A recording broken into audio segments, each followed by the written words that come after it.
Hello and welcome to day one of our trip to Egypt. My husband and son have safely arrived in Cairo, and they've already checked into their upgraded hotel room. We originally booked another hotel for later in the trip, one that has a direct view of the pyramids. That's coming up on day 3. We chose that hotel because it seemed so cool to be able to see the pyramids right from the room. But it turns out, this hotel also has a pyramid view. Totally unexpected, and a really nice surprise. The weather that day was around 63 degrees Fahrenheit, so not too hot, just right for sightseeing. So far, they've spent just $85.50 out of the total trip budget of $500. But now that the sightseeing begins, we're expecting the expenses to start adding up. Sure enough, my son turned to his dad and asked, "Dad, did you bring your swimsuit?" If I had been there, I definitely would have packed them. But I guess 2 guys traveling together weren't as thorough. So now we're looking at an unexpected cost for 2 swimsuits. Let's hope they find a place that sells them without too much hassle. Even though they just arrived in Cairo, there's sightseeing scheduled for the very first morning. The plan is to visit Mokattam, often called Garbage City, then head to Old Cairo, also known as Coptic Cairo, followed by the National Museum of Egyptian Civilization. After that, they'll browse a local market and finish the day with a swim back at the hotel. First stop, Mokattam. It's a part of Cairo where most of the city's garbage is processed. And right in the middle of this area, there's a giant church carved into a cliffside cave. That's where they're headed. Even though Egypt is a Muslim-majority country, about 20% of the population is Coptic Christian. With many important religious sites scattered throughout the country, Egypt also draws faith-based travelers interested in early Christian history. But here's the issue: Uber doesn't go to Mokattam. You might be able to get dropped off, but getting a ride back is tough. It's remote, the roads are narrow and winding, and locals say even many Cairo residents avoid going there. So we looked for a tour option, and luckily, we found one. On Expedia, we found a simple tour with transportation for 2 people, just $13 total. There's no guide, just a driver. But for $13, that's not bad at all. And even if something were to go wrong, which we don't expect, Expedia would refund us. Now, technically, this tour is provided by Viator, which is a well-known tour platform. Expedia is just reselling it. But there's a reason we searched on Expedia. Okay, let me introduce you to another travel credit card. Wells Fargo recently launched the Expedia Rewards card, and it's actually really useful. The no annual fee version comes with a sign-up bonus of $400 in one key cash, which is Expedia's travel credit.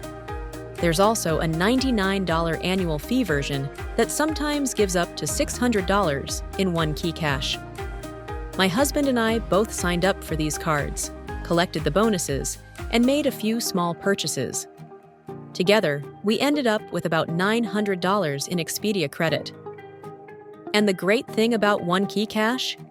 You can use it to book hotels, some flights, and, best of all, activities, like this tour. So even though the tour only costs $13, we'll be covering it with our Expedia credit. That's how we keep our out-of-pocket spending close to zero. The $13 tour we booked included visits to the cave church in Mokattam and the famous Coptic churches in Old Cairo, where baby Jesus is said to have stayed during his family's escape from Israel. The price? Honestly, shockingly cheap. And it's not even a group tour, it's private. Because of that, we felt a little bad for the driver, so my husband prepared a tip in advance, 500 Egyptian pounds, which is about $10. They met the driver right outside the hotel. The car pulled up right on time at the lobby entrance, and there were no issues finding him. Since it was a driver-only tour, not a guided one, the driver didn't speak much English, but with Google Translate, they managed to communicate just fine. Now onto Mokattam, known as Garbage City. Even from the roads, it lived up to its name. Trash everywhere, flies, and a strong smell. This is where Cairo's waste is processed, and the living conditions reflect that. The government had relocated many Christians to this area years ago. If you drive all the way to the top of the hill, you'll reach a massive church carved directly into a cave wall, the monastery of St. Simon the Tanner. Not many locals even know about this place, but it's truly incredible. The scale of the sanctuary carved into stone is breathtaking, and the inscriptions and artwork along the cliff walls are equally impressive. Since we booked a driver and not a guide, there was no official explanation along the way. We could have added a guide, but that would have raised the price to $56 for 2 people. Still, my husband said doing a bit of research ahead of time helped a lot. And with tools like AI now available, you can get real-time explanations right on your phone. After visiting the cave church, they moved on to Coptic Cairo, which was also included in the tour.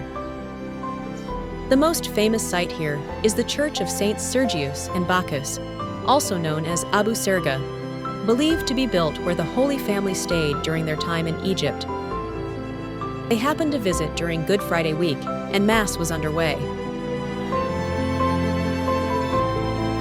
Another notable site is the Hanging Church, one of Egypt's oldest, built around the year 692. All the churches in this area are within walking distance, including St. George's Church and others that are well worth a visit. It was surprising to learn that Egypt has so many significant Christian landmarks. The vibe reminded my husband of being in Rome or Jerusalem, not just pyramids and mummies. When the sightseeing ended, they met up with the driver again. That's when things took a small detour. He tried taking them to a few shopping stops. At first, my husband didn't want to go, but the driver pretended not to understand and steered them there anyway. He was a kind man, and my husband figured maybe the stops helped the driver earn a little extra commission, so he went along with it. It turns out that's likely why the tour was only $13. Kind of like how budget group tours often include shopping stops. So off they went, to a clothing store, a perfume shop, a spice market, and a papyrus souvenir shop. Thankfully, all the stores were right next to each other, and my husband managed to get out of each one in under a minute. At the clothing store, a t-shirt was priced at $20 US, wildly overpriced for Cairo.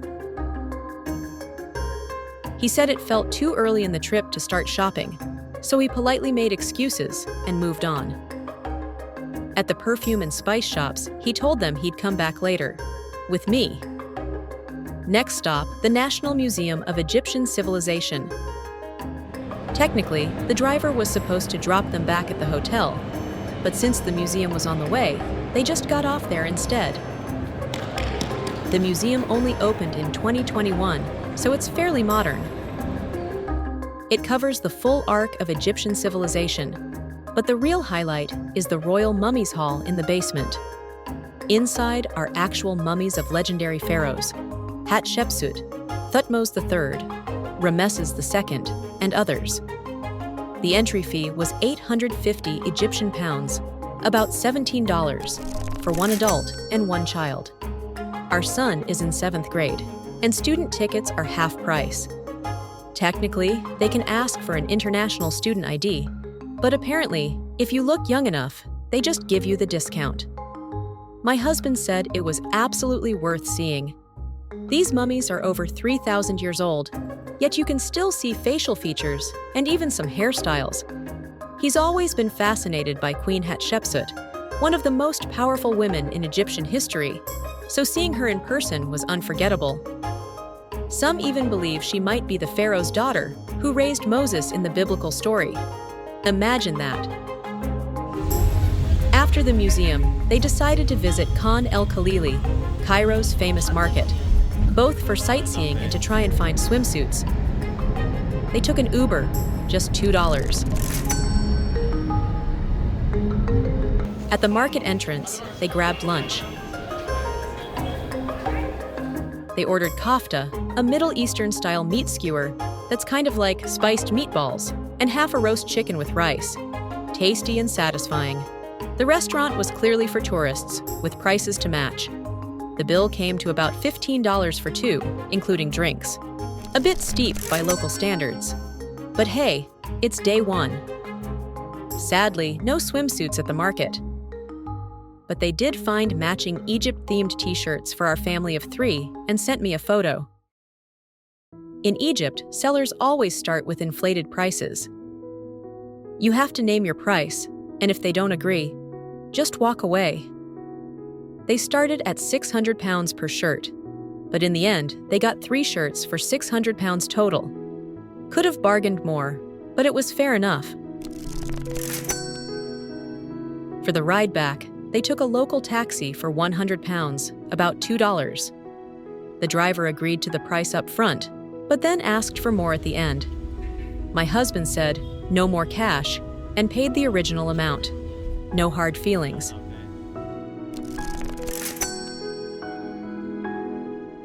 Now, about those swimsuits. The hotel has a beautiful pool overlooking the Nile, and that's where they plan to relax, shake off the jet lag, and enjoy the first afternoon. Good news. They found swimsuits right across the street at a local shop. The quality was decent, and they paid £700 for 2 men's suits. Naturally, they sent me photos to show them off, like it's some kind of achievement not packing swimwear. Dinner was back at the hotel's executive lounge, which came with their room upgrade. It was officially labeled as a light dinner, so the selection wasn't huge.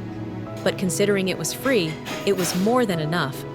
There were hot dishes, desserts, and the views were excellent. That wraps up day 1 of the Egypt trip. I wish I could have been there, but still, my husband and son look like they had a great time. Everything's gone better than expected. So far, this trip is a big success. Thanks for watching. We're PoinTrippers.